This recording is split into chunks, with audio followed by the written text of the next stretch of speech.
merci à Jésus. Parce que la fois dernière, j'ai rendu témoignage pour mes pieds. J'ai fait les 2 radios. Je n'avais pas encore consulté le médecin. J'ai été par le prophète. Dieu a fait mon opération qu'on devrait me faire. Donc c'était pour glorifier Dieu. Donc le médecin a vu la radio. Il me dit, mais qu'est-ce qui s'est passé? On ne pourra plus t'opérer. Donc je dis gloire à Dieu.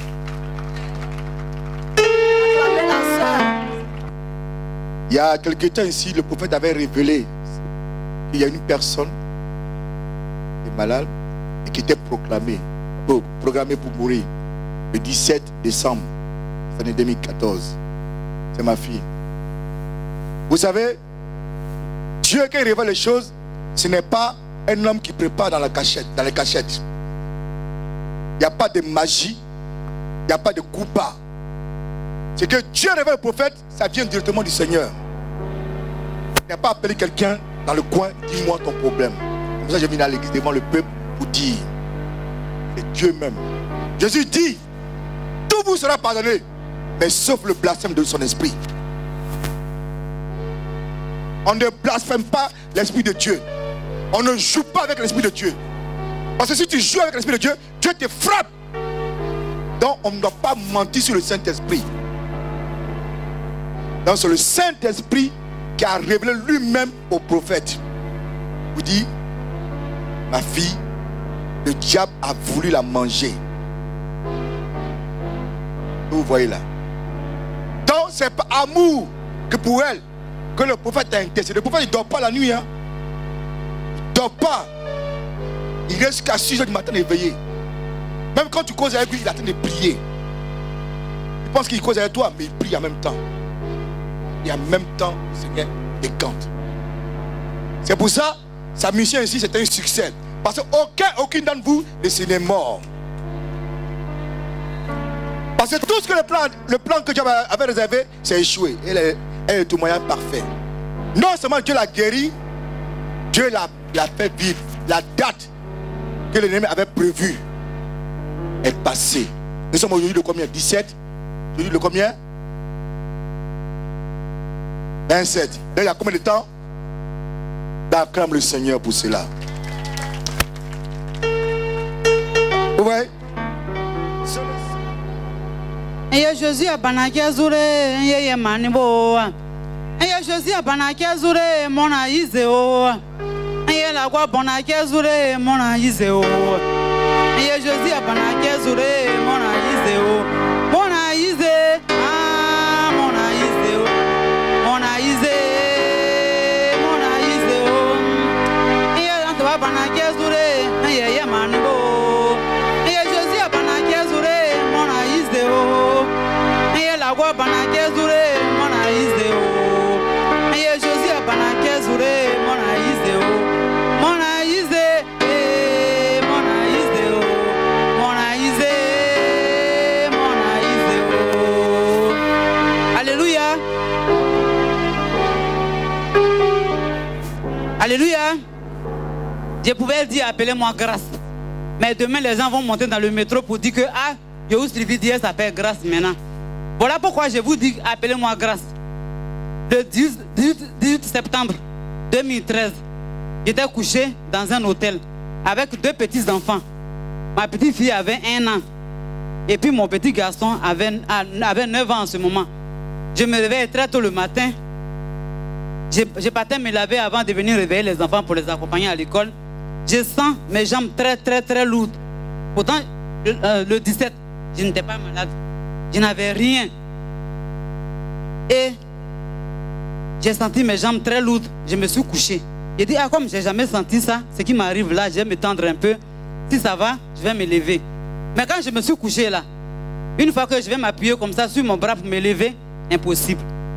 Quand je lève ma tête comme ça aussi pour appeler mon petit garçon qui est couché, pour me secourir, ma langue m'étouffe. Tellement que ça a grossi dans ma bouche. Donc j'étais couché comme ça par terre. Et puis j'ai commencé à crier, Paul, ce petit garçon là, quand il dort comme ça le matin pour le réveiller, pour l'accompagner à l'école là, lui et moi on se bat. Je prends même l'eau dans le frigidaire pour verser sur lui, tellement qu'il dort. Mais ce jour-là, moi, mon petit Paul que je disais quand j'étais couché, Paul, ça l'a réveillé. Et mon fils, il était à mes pieds. Et quand il s'est réveillé, il n'avait plus de voix. J'ai commencé à lui faire des signes avec mes doigts. Mais cet enfant, les enfants d'ici, tu es couché par terre, puis tu fais des signes. Il va te dire, mais moi, qu'est-ce que tu fais là? Je ne bouge pas. Mais quand j'étais couché, et puis il s'est réveillé, puis j'ai commencé à faire les signes. Mon fils a compris les signes que je faisais. Dieu est passé par mon fils. Il allait appeler les gens à la réception de l'hôtel. Venez, ma mère est couchée par terre. Et les gens sont venus, ils m'ont envoyé à l'hôpital, à Gonesse. Moi là, ils m'ont lavé sur le lit comme ça de l'hôpital. Ils m'ont lavé sur le lit de l'hôpital. Mais aujourd'hui, il est dans un fauteuil roulant. Aujourd'hui, je marche. Donc c'est pour ça que je dis que je remercie le bon Dieu. En tout cas, je lui donne mon cœur. Parce que je n'ai rien à lui donner. Je lui donne mon cœur. Bon, je vais m'arrêter là parce qu'on est beaucoup. C'est très important. Depuis que je suis toute petite, j'ai toujours été tête d'élite à l'école. Et ça a toujours été la fierté de ma maman. Et en évoluant, j'ai commencé à plutôt faire d'efforts en fait. Jusqu'à ce qu'arrive l'année de passer le bac. Ma mère était sur mon dos, mais j'avais vraiment pas envie. Tous les matins, elle me réveille pour que j'aille en cours. Quand elle part, je dors. L'école l'appelle pour dire que je suis pas allée. Elle revient, elle crie. Le lendemain, elle s'en va, elle revient, je dors. Jusqu'à le courage même ne venait pas. Mais je lui disais, mais maman, t'inquiète, le bac, c'est rien, je vais l'avoir. Je vais l'avoir. Le jour du bac est arrivé, la veille m'appelle, elle me réveille. Débo, lève-toi. C'est l'heure d'aller passer l'épreuve. Je me réveille, il était 4 h du matin, mais elle avait à quoi? Il est 4 h du matin. Elle dit non, faut pas, tu vas louper l'épreuve.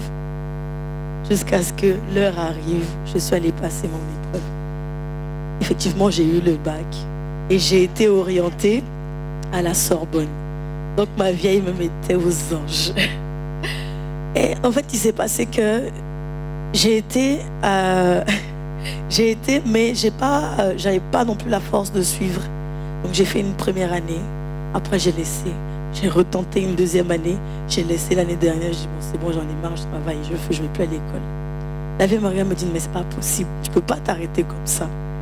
C'est pas ce que je vois pour toi. Donc j'ai fait une année sympathique.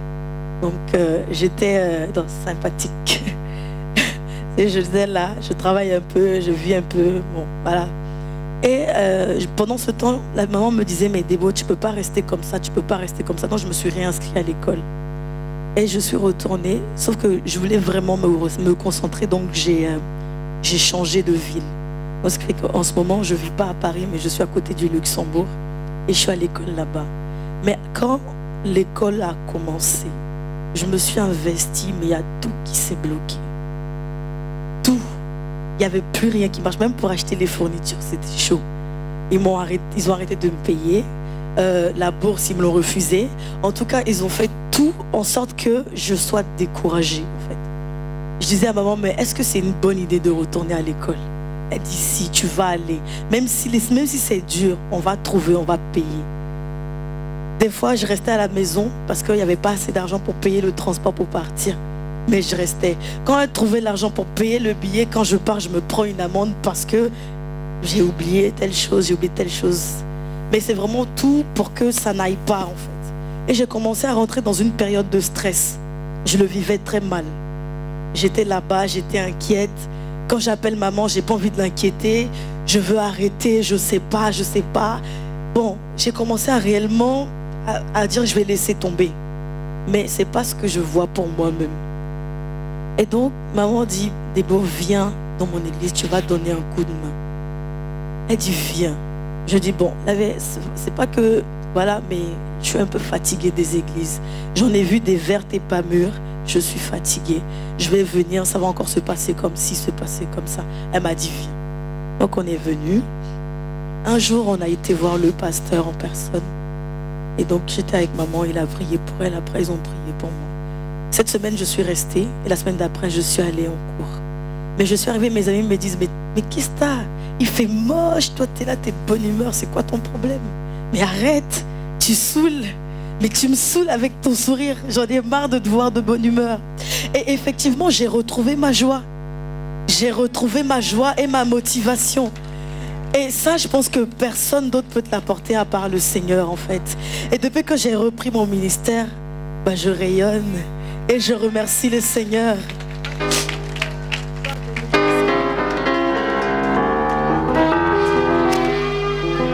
Alléluia. On parle de Dieu. Dieu. Dieu. Dieu est très important. Dieu est vivant. Quand Dieu t'enlève ici, il te met ici. Il ne faut jamais te plaindre.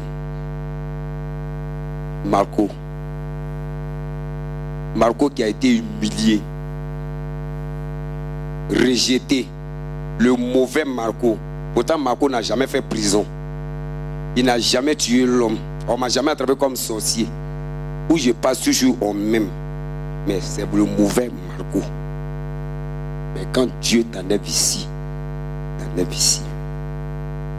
Je viens de Gogo-Gué. Est-ce que moi je savais que je pouvais avoir rendez-vous avec un ambassadeur? Mais quand Dieu t'enlève ici, il te met ici. Dans n'importe quelle église en France ici où je vais rentrer, ils vont m'aimer. Parce que mon cœur est blanc. J'ai voulu me faire du mal. On devait m'opérer du cœur. Madame Kanga m'a dit, est-ce que tu crois en Dieu? Il dit, je veux frapper les hommes de Dieu. Parce que les hommes de Dieu, c'est des mauvais. Dieu n'est pas mauvais. Les gens ont peur des hommes de Dieu que de Dieu. Ce sont les hommes de Dieu qui font que les gens ont peur de Dieu. Sinon, Dieu n'est pas mauvais. Tu viens avec ta femme, l'homme de Dieu, dit, oh, c'est pas ta femme. Et quand il souffrait à toi, Dieu n'était pas là. Dieu prend, il prend. Lui-même, l'homme de Dieu, il prend ta femme. Que tu as 2 enfants, lui, il la prend. Et les gens le soutiennent. J'étais à l'hôpital, Madame Kanga, où elle devait m'opérer du cœur. Elle me dit, Marco, on dirait que tu es guéri. Le docteur dit non, on doit m'opérer, ils ont signé. Parce que tellement j'ai fumé la cigarette, j'ai bu l'alcool. J'ai dormi 4 jours au parc. Mes 2 enfants savent que je dors au parc. Celle que je suis venu ici à essayer. Mais quand Dieu t'enlève ici, Dieu te met là. Sinon, je n'ai pas témoin. Mais vous me voyez comment je suis devenu beau? Je suis beau. Maintenant, je suis célibataire. L'autre, chaque femme qui veut peut me marier. Amen. Amen.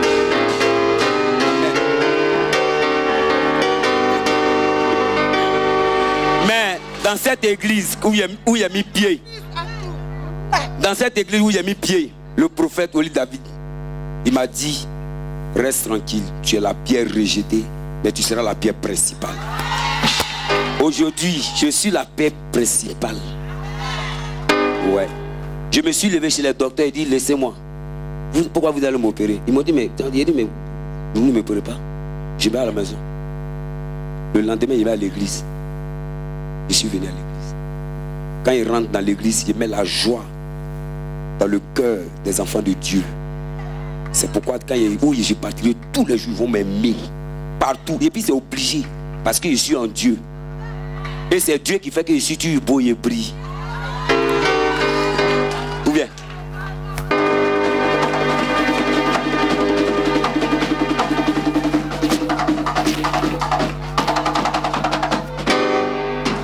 Alléluia. Acclame Jésus. Acclame Jésus. Alléluia. Soyez bénis dans le nom de Jésus.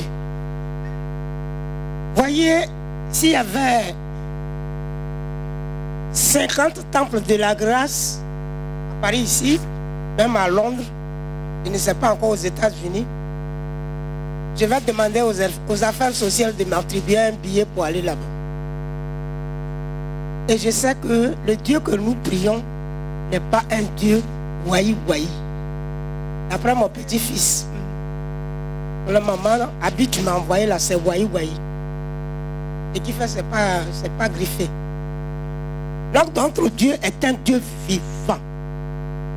Angèle, vous voyez là, c'est Angèle, hein? Les gens de Gagnoua, Soubré, je ne sais pas, mes parents de Yokolo, ainsi de suite, dans toute la région du centre-ouest. C'est Anjo, le grand Anjo. Mais en France ici, l'ennemi est ici. Il m'a pris par les pieds, mais pas par les mains. J'ai griffé son visage. J'ai passé 1 an, 6 mois. Seulement, je dois seulement remercier le Seigneur. Pour celles et ceux qui sont dans l'assemblée ici, qui m'ont vu aller à l'hôpital Salpitière, ils savent aujourd'hui si c'est Angèle. D'autres même me voient, c'est Angèle. Si bah, il m'a vu tout de suite, si bah, c'est mon photographe. Il m'a vu, il dit, c'est qui? C'est Angèle. Hein? Maman Angèle. Ça c'est encore un témoignage. Lui va rendre ça. Donc je bénis l'Éternel pour la vie de toutes celles qui, si on a des témoignages, moi je suis venu seulement remercier. Je rends aussi gloire aux serviteurs de Dieu, aux prophètes, en me disant, maman, ton témoignage c'est en 2015, tu dois le rendre. Sinon, c'est un étalage, c'est long. Donc je vous rends grâce, je rends grâce à Dieu pour votre vie, pour celles qui ont cru que Angèle Pouamon est devant vous aujourd'hui. Croyez à l'Éternel Dieu des armées. Que Dieu nous bénisse.